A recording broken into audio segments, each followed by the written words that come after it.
marilah kita bersatukan hati dalam doa. Nama Bapa dan Putra dan Roh Kudus. Amin. Teman-teman, mari kita berdiri.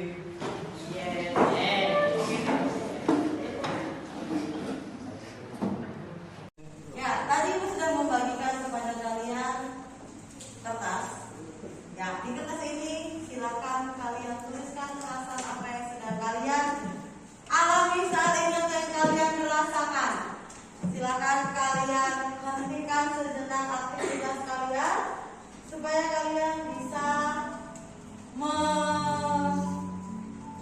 merasakan apa yang akan kalian alami saat ini. Silakan ditulis.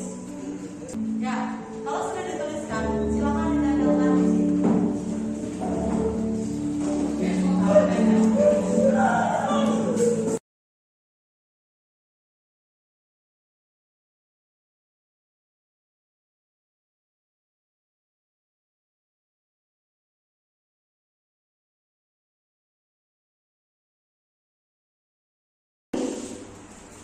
Komponen dari sendiri dasar yang akan kita lakukan adalah meringkas isi teks yang berupa proses terjadinya suatu fenomena dari berbagai sumber yang didengar dan dibaca. Menentukan ide pokok tiap paragraf dalam teks eksplanasi dan meringkas isi teks paragraf. Nah, tapi di sini nanti selain meringkas, minggu kemarin kita sudah meringkaskan, dan di sini kita lanjutkan dengan pembuatan teks eksplanasi. Jadi dengan belajar ini, nanti kalian bisa menentukan ide pokok dalam teks eksplanasi dengan lebih proaktif dan meringkas teks eksplanasi dengan lebih percaya diri. Nah, yang pertama untuk pengertian. Tadi kalian sudah menyebutkan pengertian dari teks eksplanasi, ya kan? Nah, teks eksplanasi adalah teks yang berisi tentang proses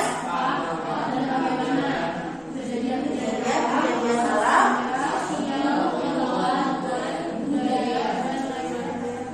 zaman terjadi. Oke. Nah, untuk kali ini kita akan hanya membahas tentang fenomena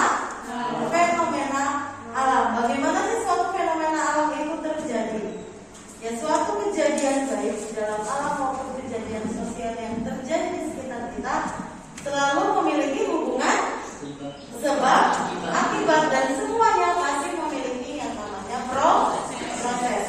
Ya, suatu kejadian yang terjadi di sekitar kita tidak hanya untuk kita amati dan rasakan saja, tetapi juga untuk kita pelajari. Nah, kita bisa mempelajarinya ini melalui teks eksplanasi. Oke. Nah, apa sih ciri-ciri teks eksplanasi itu? Yang pertama, cirinya apa? Ya, yang pertama pasti, ya, strukturnya.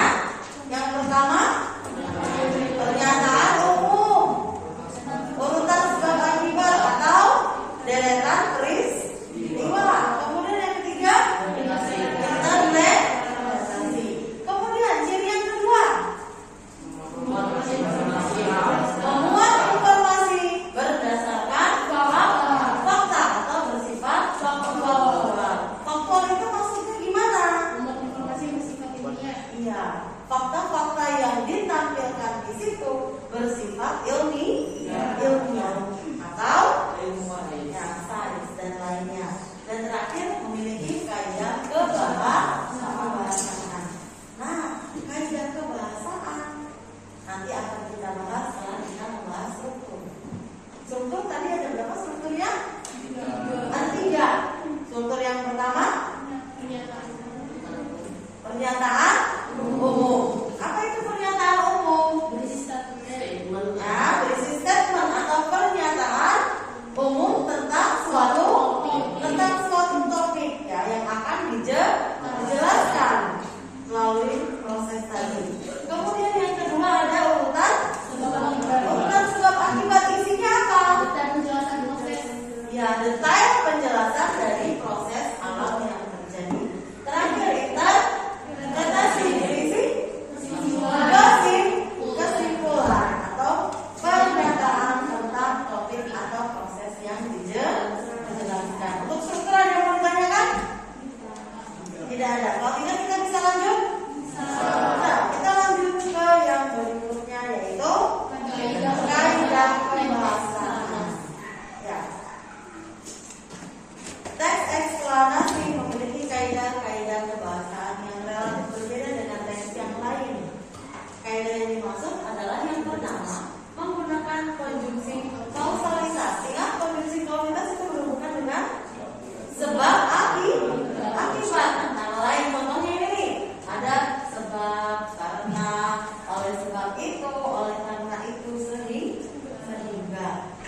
Kemudian yang berikutnya menggunakan apa ini? Konjungsi kronologis atau iya, berhubungan dengan waktu.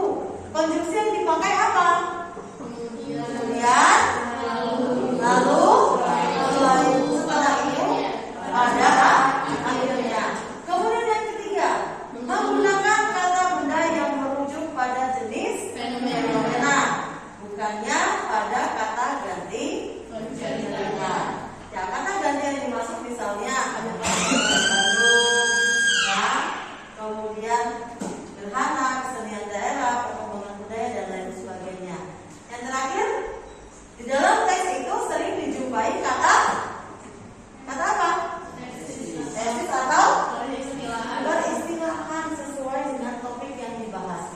Misalnya, kita akan membahas sebuah fenomena hujan. Ada yang tahu bagaimana terjadinya hujan?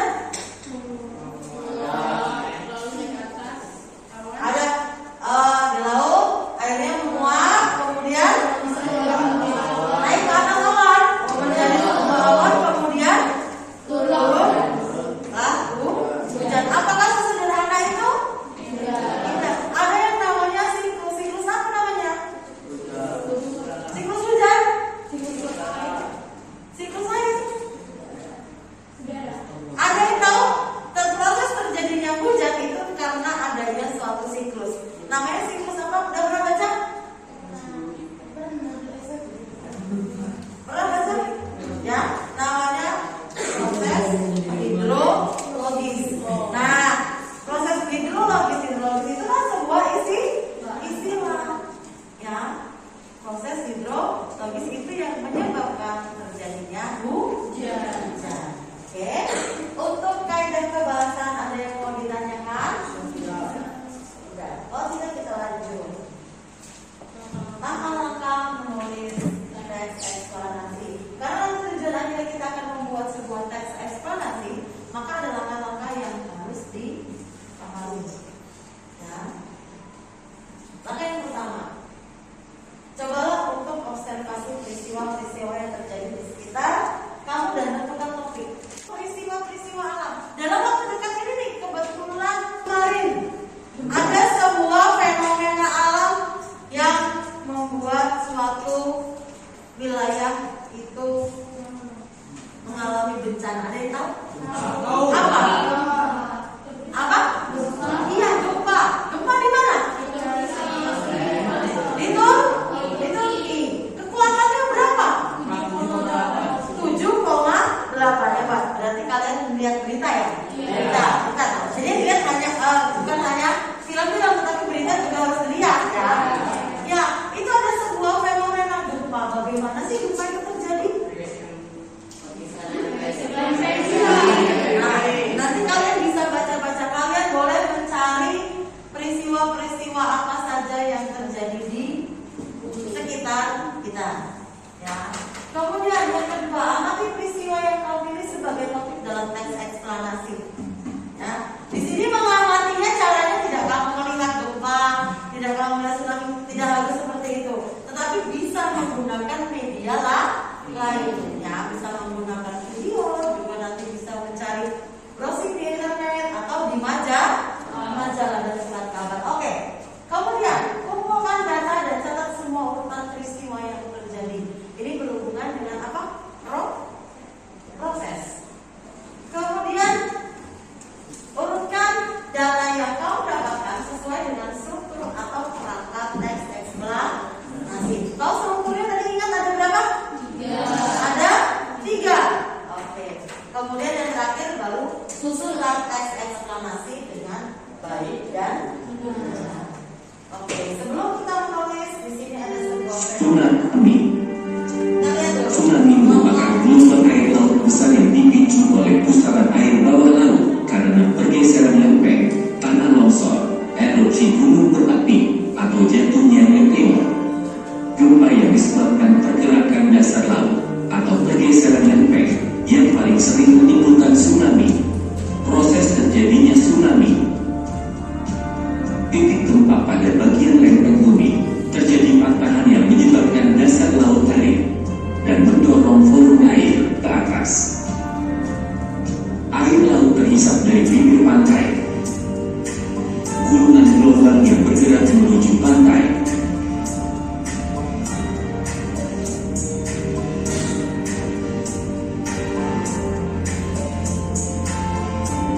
Tsunami berskala besar pernah terjadi di Aceh pada tahun 2004 silam.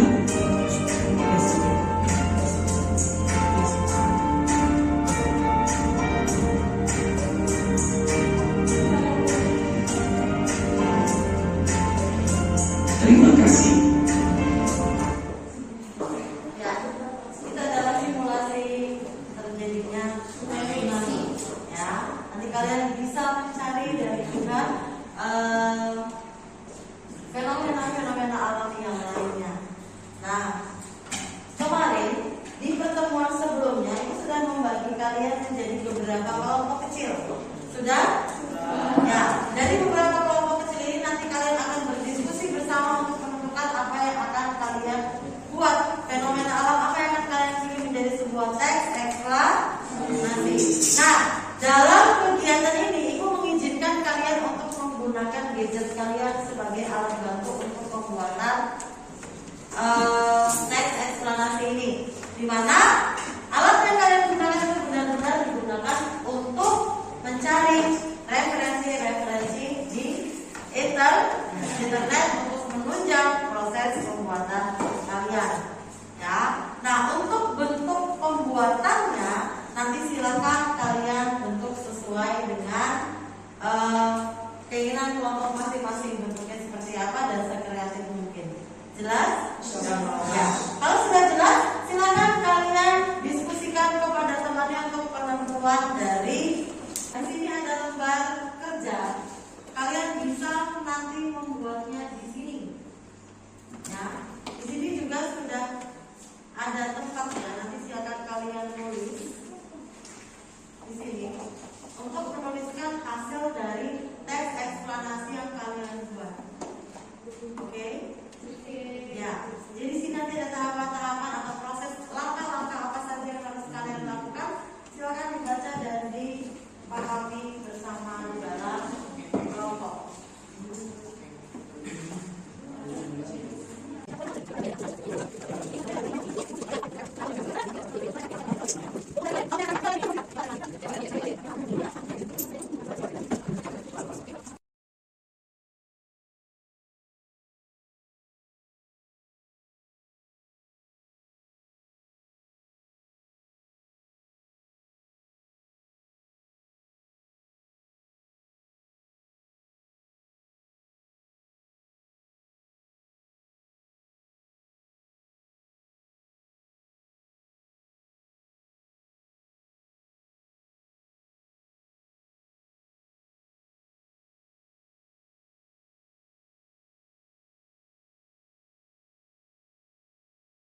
teman-teman. Nama saya Clarissa Trisela. Saya dari Agenda Gembistaro. Saya definisi juga.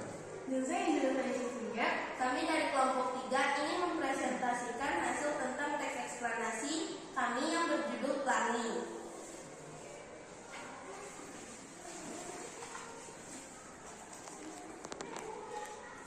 Kita sering melihat pelangi.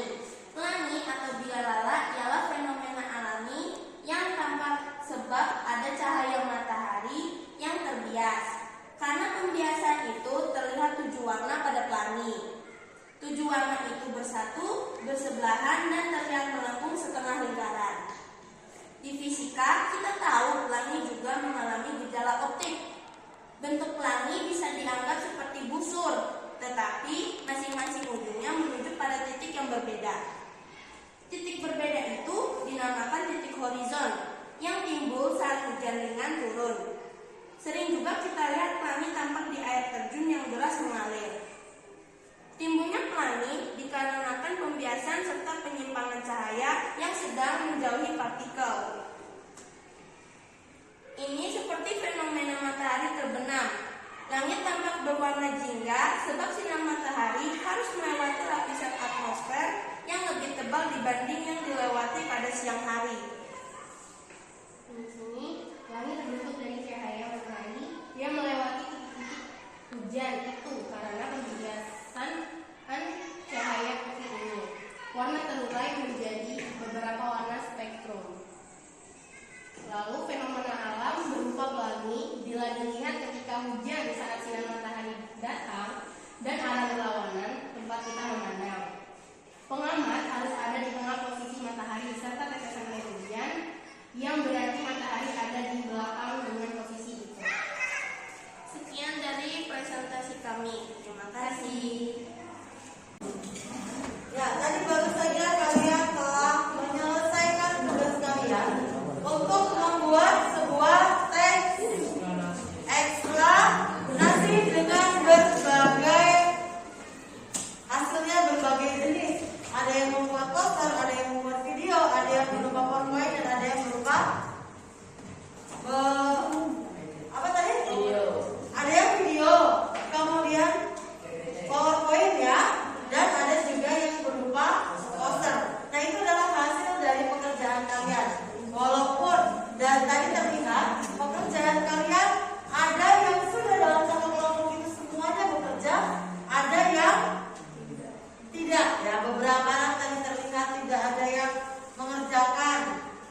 sejahtera bagi kita semua. Nama saya Felicia dari kelas 8B SMP Saverius Kota Bumi. Tadi, saya telah belajar tentang teks eksplanasi bersama dengan Bu Cynthia. Perasaan saya ketika belajar adalah senang, penasaran, dan bersemangat karena belajar dengan menggunakan hal-hal yang saya sukai, yaitu dengan melihat presentasi dan bekerja bersama kelompok. Karena dengan demikian, saya dengan lebih mudah memahami apa yang dipelajari dan apa yang diajarkan. Sekian dari saya, terima kasih. Salam sejahtera bagi kita semua.